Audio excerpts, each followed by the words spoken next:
Welcome back, students. Welcome to the third and second last lecture of this 4-lecture series. We have done whatever, 2 lectures on this 4-lecture series, and now we are going to start the third lecture. In this third lecture, the first thing we would like to learn is what is angular momentum.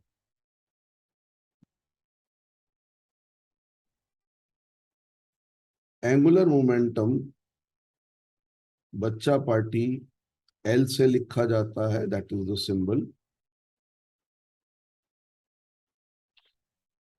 इसका जो formula होता है वो मास, velocity और R होता है, where R is perpendicular distance of velocity vector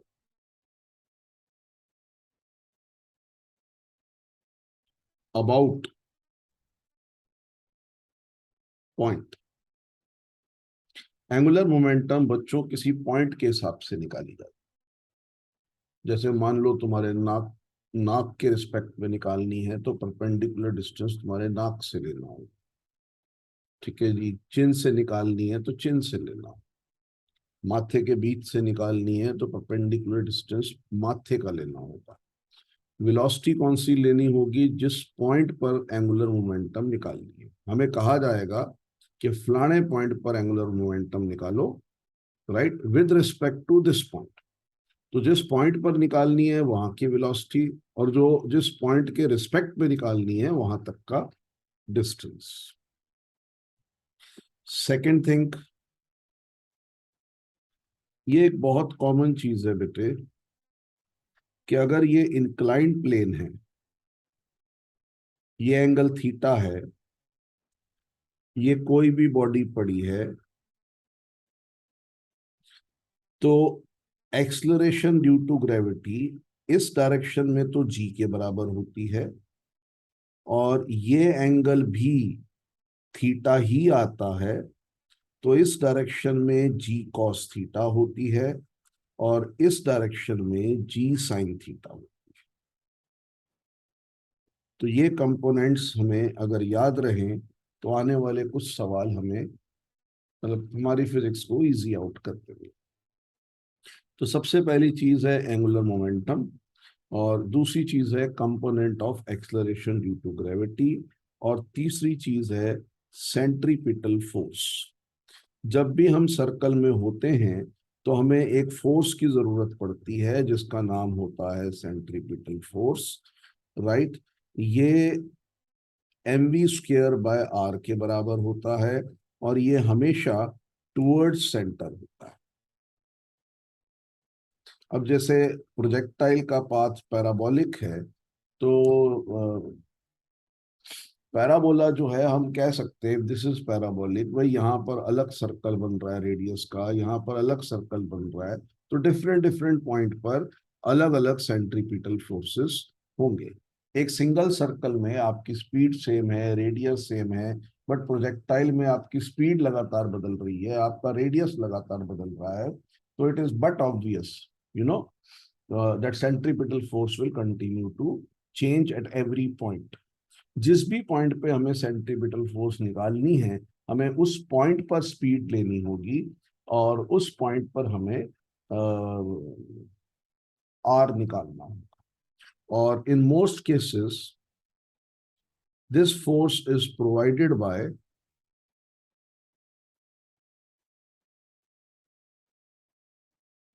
by a force towards center.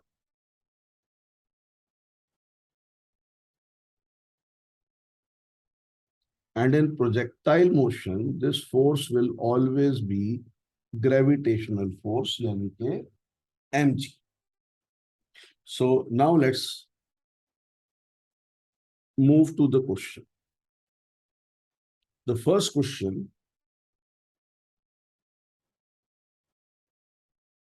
is calculate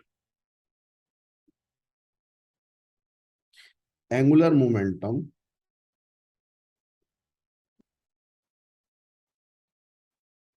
when body is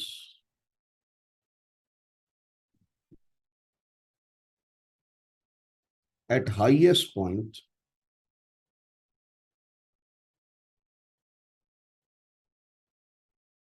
with respect to point of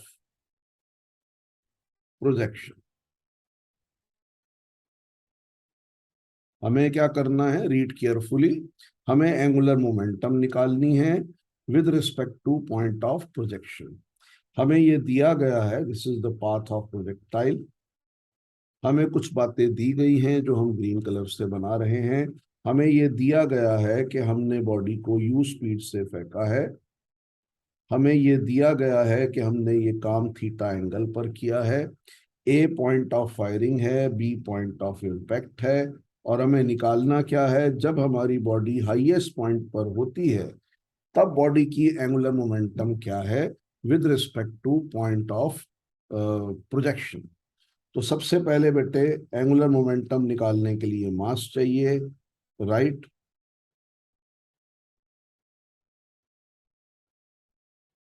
mass m है. हमें वेलोसिटी चाहिए उस पॉइंट पर जहां पर एंगुलर मोमेंटम निकालनी है, which is clearly u cos theta. और हमें इस पर्टिकुलर वेलोसिटी की ए पॉइंट से, सॉरी, परपेंडिकुलर डिस्टेंस निकालना है. और ये परपेंडिकुलर डिस्टेंस कितना है, ध्यान से देखें, ये मैक्सिमम हाइट के बराबर. तो एंगुलर मोमेंटम किसके बराबर हो जाएगी, एम वी डी. मास को m पुट कर दें, u को u पुट कर दें और d को h के बराबर पुट कर दें, जिसका फॉर्मूला होता है u square sine square theta by 2g. अब इस ब्रैकेट का जो भी आंसर आएगा वही हमारा angular momentum at point of projection होगा. I hope it is very clear. अगर हमें एंगुलर मोमेंटम निकालनी है तो हमें मास पता होना चाहिए जो m है. हमें वेलोसिटी पता होनी चाहिए जहां पर एंगुलर मोमेंटम निकालनी है, और वो किसके बराबर है, वो v cos थीटा के बराबर है. और हमें राइट उस वेलोसिटी का, ये हमारी वेलोसिटी की लाइन है, उस वेलोसिटी का इस पॉइंट से परपेंडिकुलर डिस्टेंस पता होना चाहिए, जो बिल्कुल क्लियर है किसके बराबर है, h के बराबर. And rest we can calculate. Now बेटा third point same angular momentum पर बेस्ड है. एक बॉडी है जिसका मास, वेलोसिटी, रेडियस r है, और हमें अभी भी क्या निकालना है, इसकी एंगुलर मोमेंटम निकालनी है. लेकिन कब निकालनी है, जब वो जमीन से टकराती है with respect to point of projection. So that is what our concept is. अब की बार कहानी क्या है, ये हमारी प्रोजेक्टाइल हो गई, ये प्रोजेक्टाइल का पाथ हो गया, ये आपने u स्पीड से फेंका,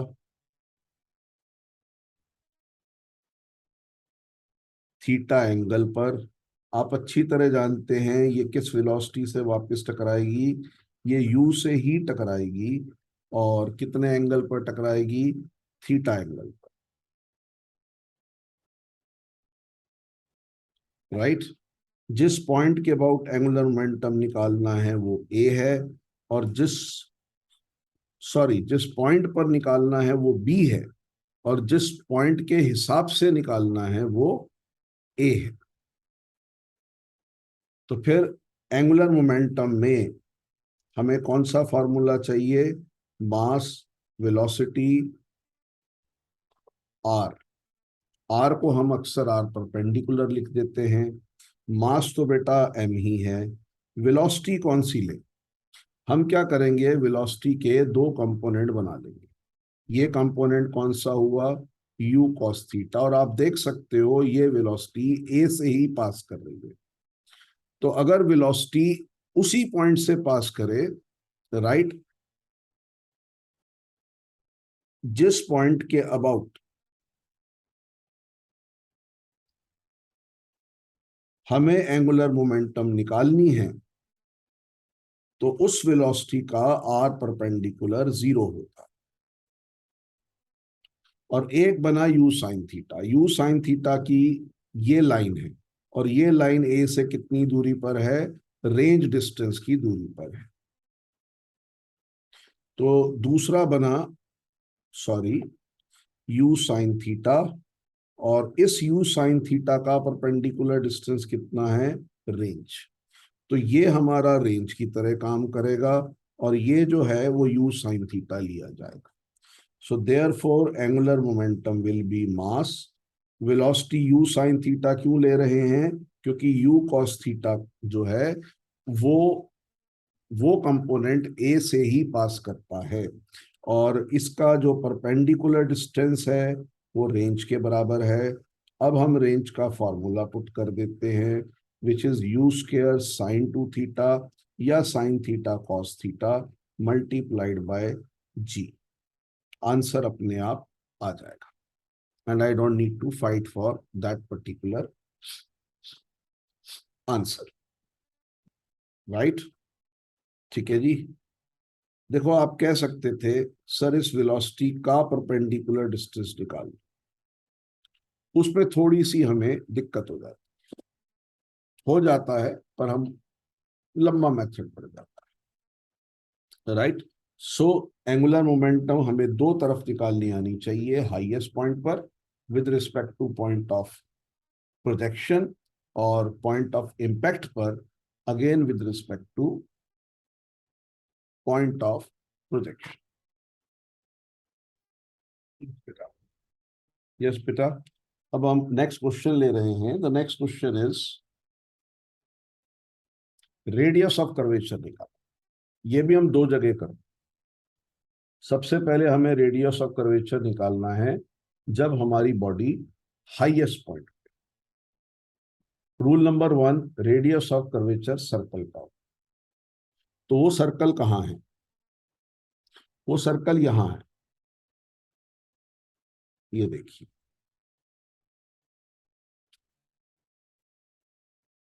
वो circle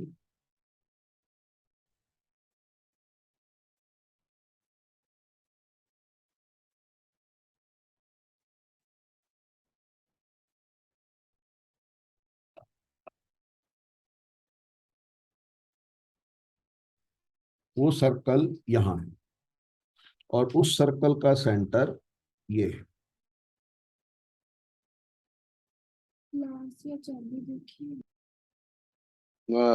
Sorry, the cat got.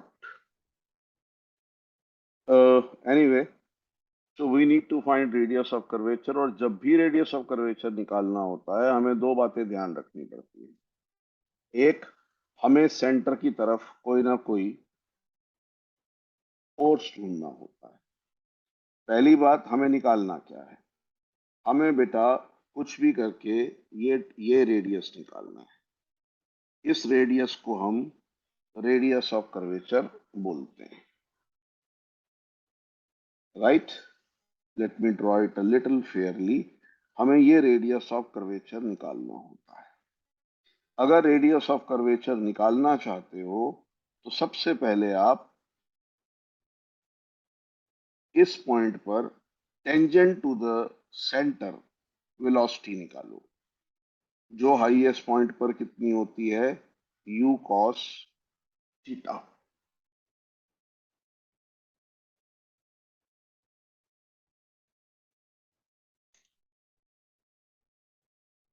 और अब सेंटर की तरफ ही एक फोर्स सोचो। अब प्रोजेक्टाइल में सेंटर की तरफ एक ही फोर्स होता है, mg। जब आपको ये दो चीजें मिल जाएं तो बहुत सिंपल सा कॉन्सेप्ट लगाओ कि जी सेंट्रीपिटल फोर्स किसके बराबर होता है? m v square r। r हमें निकालना है। What is velocity? Velocity is velocity at that point, which is u cos theta. Radius is radius of curvature, and this force is force acting towards the center. So m will cancel out. The radius of curvature will be u square cos square theta divided by g. Any doubt? I don't know what to do with me. You can text me, you can WhatsApp me. Right? So now we'll move to the fifth question. So, question fifth says we need to repeat the previous question. Means we need to find out the radius of curvature when the body is at point of projection. Means here. जब body ए पे है तब उसका radius of curvature कितना होगा। Circle हमने आपको already बना के दे दिया। तो अब हमें क्या क्या चीजें चाहिए। सबसे पहली बात तो क्या निकालनी है, हमें ये आर निकालनी है। तो हमें कुछ भी करके इस आर की तरफ एक फोर्स ढूंढना होगा। दूसरी चीज, हमें आर के परपेंडिकुलर वेलोसिटी चाहिए, वो तो यू ही है। अब रह गया आखिरी और फाइनल चीज, ग्रेविटी किस तरफ होती है। ग्रेविटी हमेशा डाउनवर्ड होती है। इसके कंपोनेंट ढूंढने पड़ेंगे। अगर ये थीटा है तो ये 90 माइनस थीटा है, और ये 90 माइनस थीटा है तो ये थीटा है। आई रिपीट, अगर ये थीटा है तो ये 90 माइनस थीटा है, और ये 90 माइनस थीटा है तो ये थीटा है। तो फिर थीटा की डायरेक्शन में ग्रेविटी कितनी हो गई, g cos theta.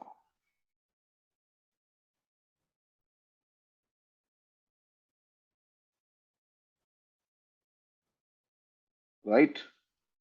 So answer, radius of curvature निकालना है, फोर्स का फॉर्मूला यूज कीजिए, m v square by r लगाइए। फोर्स को किसके बराबर पुट करेंगे, वो फोर्स जो सेंटर की तरफ है। वेलोसिटी जो है वो u के बराबर ही है, और रेडियस ऑफ कर्वेचर r है। m से m कट गया। Our answer is u square divided by g cos theta. पहले कितना आंसर आया था, u square cos square theta बटे g। यहाँ पर आया है u square by g cos theta. So now moving to the sixth point, or you can say this. So our next step now is motion of a projectile, projectile up the inclined plane. Rule number 1, NEET में ये topic कम आता है। It is mainly focused on IIT. सबसे पहले हमें concept क्या है, ये पिंक कलर का इंक्लाइंड प्लेन है जिसका एंगल ऑफ इंक्लिनेशन अल्फा है, और हमने एक प्रोजेक्टाइल को फायर किया है u स्पीड से जिसका बॉटम के साथ एंगल थीटा है। न्यूमेरिकल में कई बार ध्यान रखा करो कि हमें ऊपर वाला एंगल थीटा दिया होता है।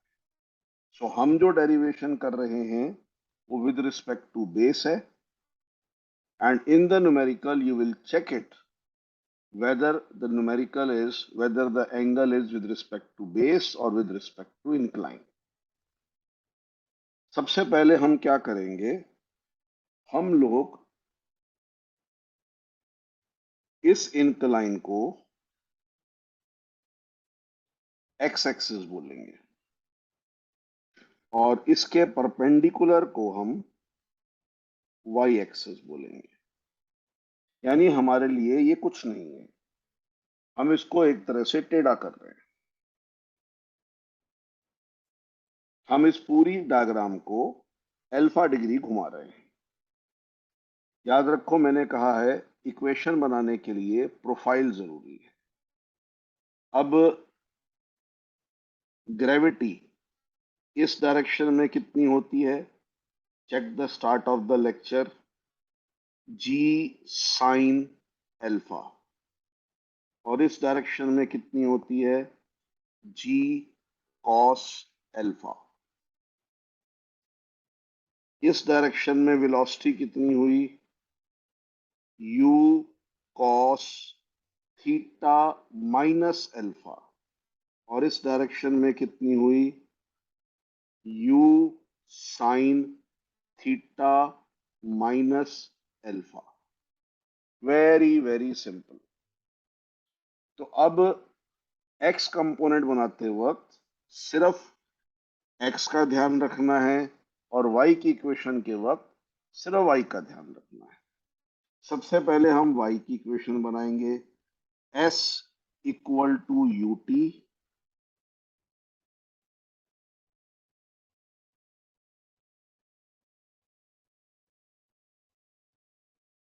माइनस, माइनस क्यों?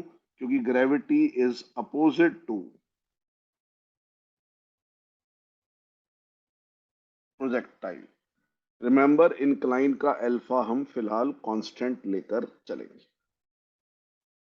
समझ में आ गई ये बात? नंबर 2, यहां पर टाइम कितना है? 0। और यहां पर मेरी प्रोजेक्टाइल खत्म हो जाती है। तो जब प्रोजेक्टाइल मोशन खत्म हो उस टाइम को हम टाइम ऑफ फ्लाइट कहते हैं। अब आप y को 0 पुट कर दीजिए। अगर आप y को 0 पुट करोगे तो ये सारी चीज 0 हो जाएगी। जस्ट ए मिनट बेटा।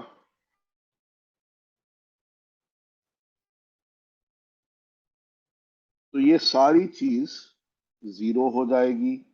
यहां से टाइम की दो वैल्यू आएंगी, एक t इक्वल टू 0 और एक t equal to 2u sine theta minus alpha divided by g cos alpha.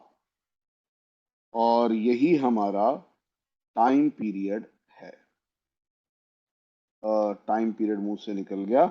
यही हमारा टाइम ऑफ फ्लाइट है।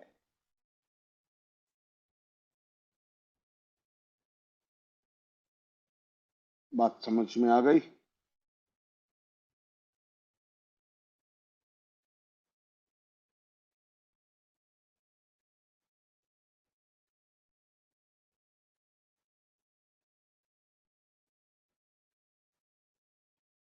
अब नंबर 3, अब हम जानना चाहते हैं कि ए बी कितना होगा, which is range.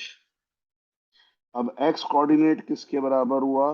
Remember x direction में भी पहली बात तो वेलोसिटी कितनी है? Theta minus alpha. X direction में भी ग्रेविटी है और वो ग्रेविटी भी एक्स को अपोज कर रही है। अगर हम टी की वैल्यू पुट कर दें तो हमें रेंज मिल जाएगी। थोड़ी मेहनत लगेगी but I am writing directly. ये वैल्यू पुट कर दो तो रेंज आ जाएगा u square g cos square alpha bracket में sine 2 theta minus alpha minus sine alpha. ये हमारे बच्चों रेंज का फॉर्मूला है।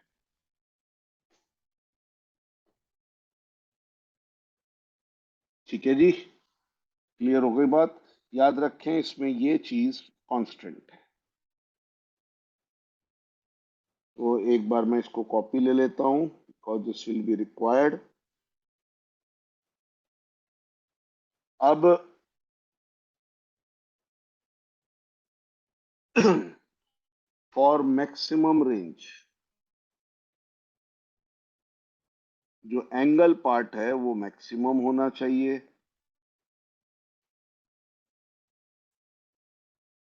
ये चीज मैक्सिमम होनी चाहिए, जिसमें से बेटे ये पार्ट तो कांस्टेंट है, तो सिर्फ ये चीज मैक्सिमम होनी चाहिए।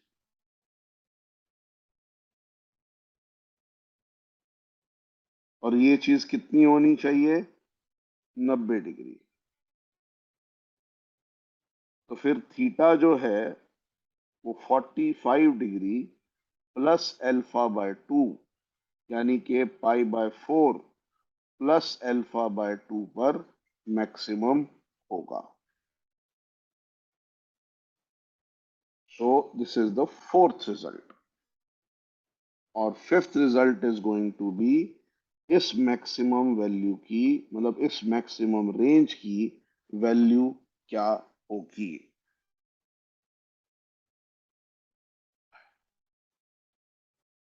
अगर आप पुट करोगे तो R maximum will be u square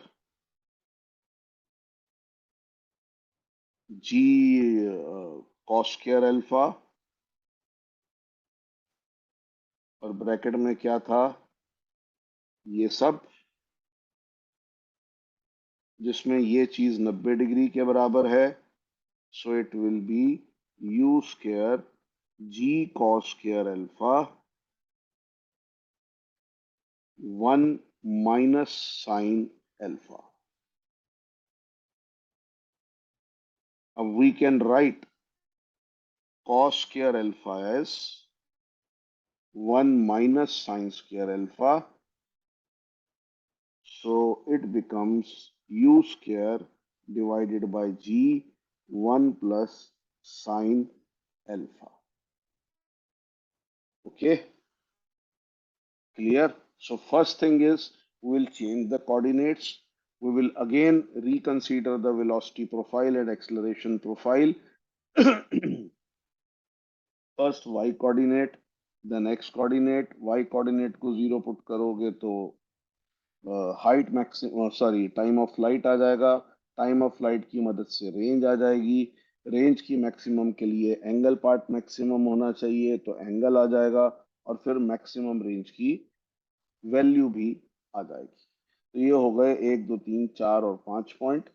ठीक है जी, अब हम लेते हैं 6 point.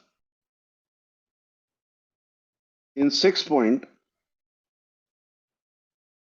we will like to discuss or like to find time after which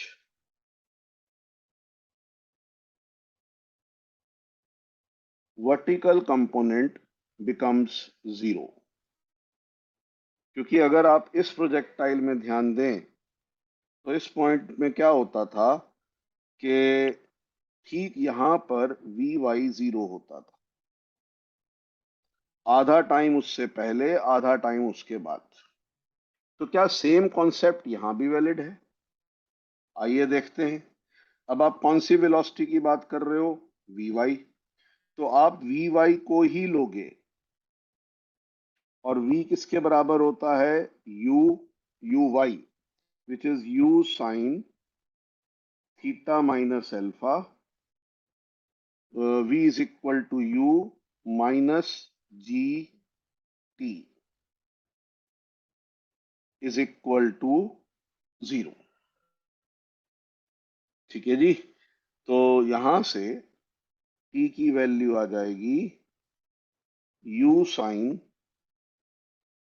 theta minus alpha divided by g cos alpha. और अगर आप टाइम ऑफ फ्लाइट को देखें तो हमारा आंसर आया है u sine g cos alpha. तो एग्जैक्ट ये कितना हुआ? t by 2। So I can write on next page कि अभी भी जो टाइम ऑफ असेंड है वो एग्जैक्ट टोटल टाइम का आधा है। क्लियर हो गया, right? So once again, make a profile, right, write equations, and as per question you will proceed with the solution. Now point number 7. In this point we will find at what x, मतलब कितने horizontal distance पर vy becomes 0. I again repeat, जो हमारा normal case था उसमें क्या था, t/2 पर और r/2 पर। अब t/2 पर तो हो रहा है, लेकिन क्या r/2 पर हो रहा है? आइए जानते हैं। x किसके बराबर होता है? u कंपोनेंट ऑफ वेलोसिटी, मतलब s equal to ut multiplied by time, half acceleration due to gravity which this time is not zero into half का whole square. And if I try to solve it, ये range के आधे से ज्यादा होगा। ठीक है जी। और ये काम कितनी हाइट पर होगा?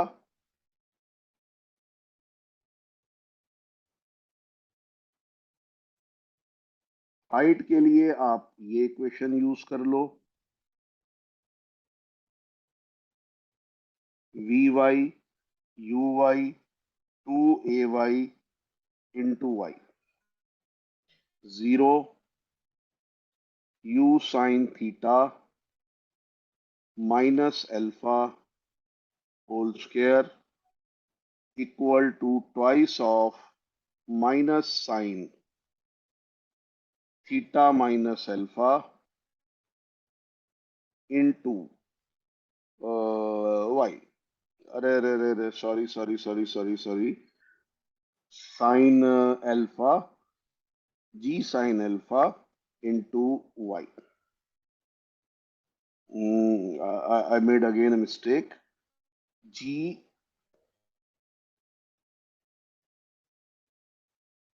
cos alpha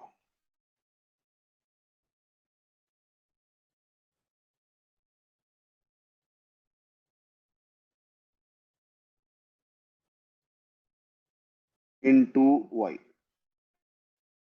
So if I solve this particular case, y will be u square sine square theta minus alpha divided by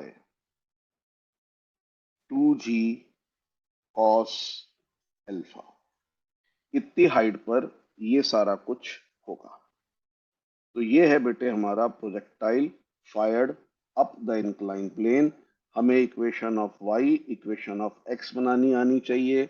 y को 0 पुट करके टाइम ऑफ फ्लाइट आएगा, टाइम ऑफ फ्लाइट की मदद से रेंज आएगी, और मैक्सिमम रेंज के लिए angle part should be 90 degree, और उसकी मदद से मैक्सिमम रेंज आएगी। कृपया करके इस फॉर्मूले को सबसे ज्यादा याद रखें। This is the maximum range up the incline. और फिर कुछ छोटे छोटे सवाल हैं, कितने समय के बाद वी वाई जीरो होती है, कितने डिस्टेंस पर वी वाई जीरो होती है, और कितनी हाइट पर वी वाई जीरो होती है। ठीक। Now we will take the concept of projectile thrown down the incline. So now we are taking the concept of projectile down the inclined plane, right? अब अगर हम वेलोसिटी प्रोफाइल बनाते हैं तो बेटा हमने क्या किया है, इंक्लाइंड प्लेन अल्फा का है, और हॉरिजॉन्टल के साथ ये कुछ चीजें हैं जो बहुत क्लियर होनी चाहिए। हमने एक बॉडी को u वेलोसिटी से फेंका है। यहाँ पर अगर मैं एक्सिस इस तरह से लेता हूं तो down the incline plane acceleration कितनी होती है, जी साइन अल्फा, और perpendicular to incline plane acceleration कितनी होती है, जी कॉस अल्फा। तो वाई डायरेक्शन में तो एक्सलरेशन अपोज करेगी और एक्स डायरेक्शन में एक्सलरेशन फेवर करेगी। ए जो है वो पॉइंट ऑफ प्रोजेक्शन है, बी जो है वो पॉइंट ऑफ इम्पैक्ट है।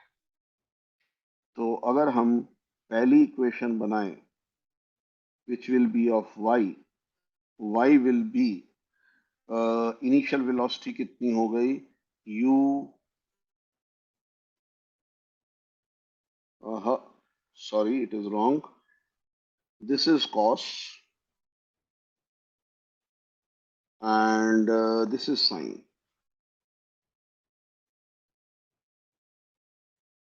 तो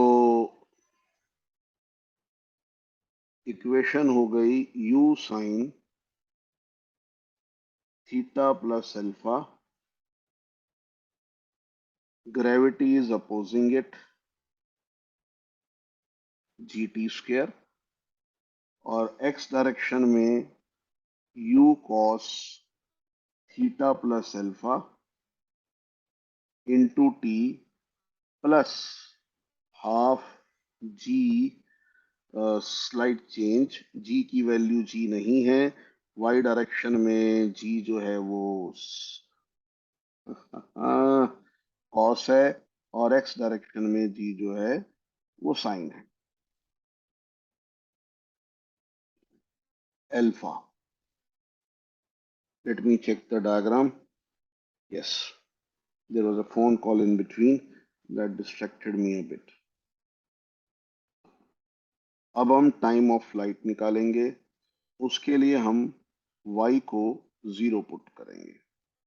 अगर हम y को 0 पुट करते हैं तो एक वैल्यू 0 आती है और एक वैल्यू ये आती है,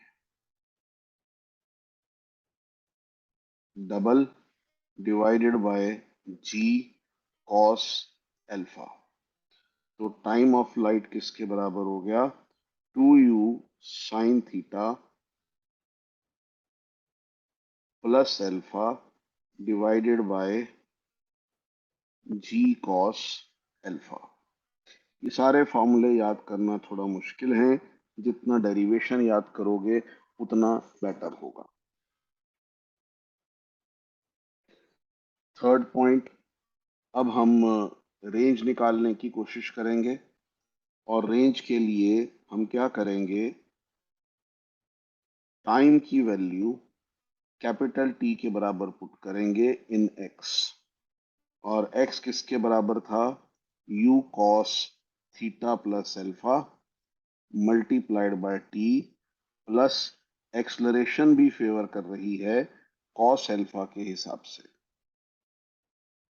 ठीक है, तो अगर हम ये सारी वैल्यू पुट कर दें तो our answer will be u square divided by g cos square alpha sine 2 theta plus alpha plus sine alpha. I think last time minus sine alpha था, अब की बार प्लस साइन अल्फा है। तो ये तो ए पार्ट हो गया, ये B part for maximum range.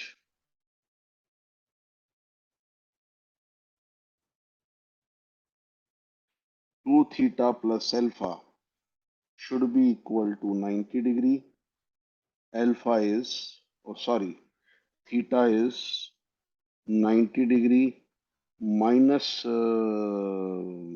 alpha divided by 2, यानी 45 degree minus alpha by 2।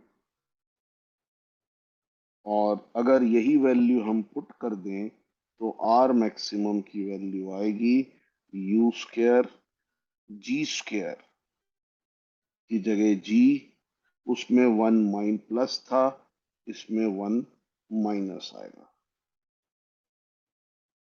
Done, ठीक है जी, और इसमें हमें और कुछ खास नहीं करना है, राइट।